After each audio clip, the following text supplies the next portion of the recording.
दोस्तों, बहुत ही संगीन विषय जिस पर आज हम चर्चा करेंगे। तो आप, आपके फैमिली के या कोई और जो जानकार है वह भी इसमें फंसे हैं, साइबर क्राइम जिसको हम कहते हैं। तो एक सत्य घटना को रूपांतरित करके मैं आपके सामने रखना चाहता हूं, जिसमें नाम जो है वो काल्पनिक है।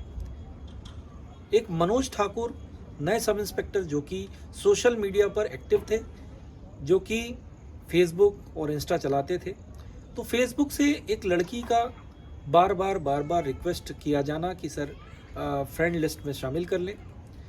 उन्होंने इग्नोर किया, बट एक दिन वो आया जब उन्होंने उसको रिक्वेस्ट को एक्सेप्ट करते हुए उस लड़की को फ्रेंड लिस्ट में शामिल किया। उसके बाद से वह लड़की निरंतर मैसेज करते रही, good morning, good evening, good afternoon, या सामान्य बातें चलती रही।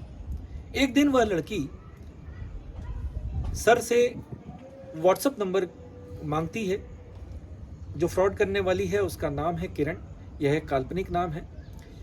तो वह उनसे मोबाइल नंबर मांगती है, तो वह अपना व्हाट्सएप नंबर दे देते हैं। तो जो चीज़ें अभी तक फेसबुक पे चल रही थी, अब वह व्हाट्सएप पे चलने लगी, good morning, good evening, good afternoon, इस तरह की सामान्य बातें।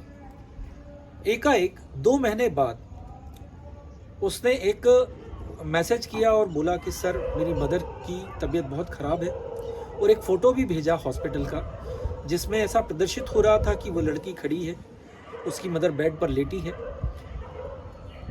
और आर्थिक मदद की दरकार थी उसे। 5,000 रुपये उसने उस नए सब इंस्पेक्टर से मांगे, जिनका नाम मनोज था।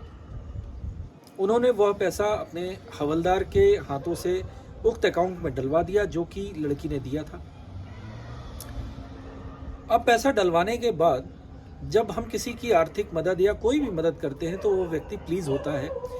वह ऐसा नहीं होता है कि उसको मैसेज करें, मैसेज का जवाब ना दे या फ़ोन काट दे, ऐसा नहीं होता है। पर यही कृत्य उनके साथ होने लगा। तो मनोज जी को अब समझ में आ गई थी बात कि मेरे साथ साइबर फ्रॉड हो चुका है। अब मनोज जी ने यह सोचा कि मैं इसका क्या कर सकता हूँ। अगर मैं थाने में कंप्लेंट करता हूँ तो आज थाने वाले मुझ पर हंसेंगे कि पुलिस में रहते हुए आज आपके साथ ठगी कैसे हो गई। तो मनोज जी जो सब इंस्पेक्टर थे, उन्होंने एक डिसीजन लिया कि इस मामले को मैं खुद ही सॉल्व करूंगा, मेरे द्वारा हुआ है।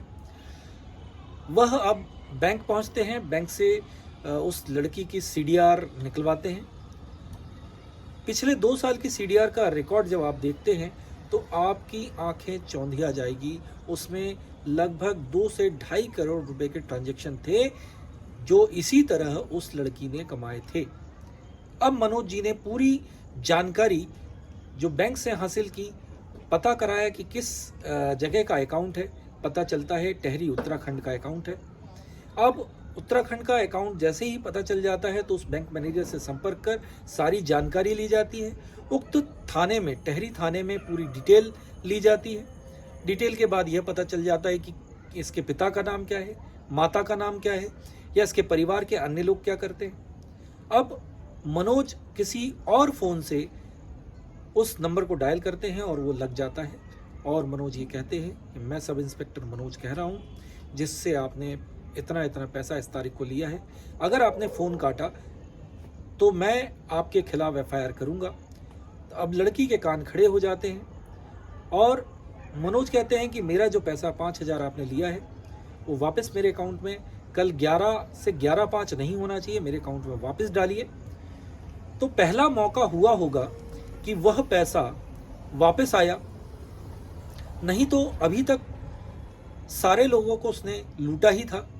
चूंकि यहाँ पुलिस का मामला था, उसे लग गया था कि अब कंप्लेंट होने वाली है। और इसी बीच उसने उस दिन, जिस दिन ये फ़ोन पर बात हुई, शाम को वह लड़की अपनी मदर से बात कराती है कि सर 5,000 नहीं, हम 50,000 डाल देंगे, पर लड़की के खिलाफ एफआईआर मत कीजिएगा। अंततः मामला खुलता है, बात होती है और सेकेंड डे अकाउंट में वो पैसा आ जाता है, 5,000 वापस आ जाता है। और उसके बाद संपर्क साधने की मनोज कोशिश करते हैं। उस लड़की का नाम जिसने फ्रॉड किया, जिसका नाम किरण है, बात होती है। बात होने के बाद उससे पूछा जाता है कि ऐसा आपने क्यों किया। तो वह लड़की बताती है कि मैं इंडियन एयरलाइंस में काम करती हूँ और मेरे खर्चे इतने हैं कि मैं उसको मैनेज नहीं कर पाती, इसलिए मुझको ऐसा करना पड़ा। तो दोस्तों, मनोज ये कहते हैं कि अगर आपने पैसा नहीं पहुंचाया तो मैं आपके खिलाफ एफआईआर करूंगा और वो पैसा वापस आता, और ये पहला मौका हुआ होगा कि किसी का पैसा वापस आया। और इतनी बड़ी घटना को अंजाम वो देते रही इतने सालों से। तो आप देख सकते हैं कि साइबर फ्रॉड के कितने तरीके हैं। जरूरी नहीं है कि आपको कोई मैसेज करे, कोई लिंक भेजे या ओटीपी भेजे, बिना उसके भी आपके साथ साइबर फ्रॉड हो सकता है। तो कभी भी जिसको आप जानते नहीं हैं, पहचानते नहीं हैं, तो उसको जब तक कोई भी अपना नंबर शेयर ना करें, उससे इतनी नज़दीकियां ना बढ़ाएं जब तक आप उसको जानते नहीं हैं, पहचानते नहीं हैं, समझते नहीं हैं। अपनी पर्सनल डिटेल बिल्कुल शेयर ना करें। ऐसा मेरा आपसे समझाने का आशय है कि आप इस तरह की साइबर घटना का शिकार ना हो। जानकारी अच्छी लगी है तो शेयर करें, जिससे कि यह जानकारी स्प्रेड हो सके और आप भी ऐसे साइबर फ्रॉड से बच सकें। जय हिंद।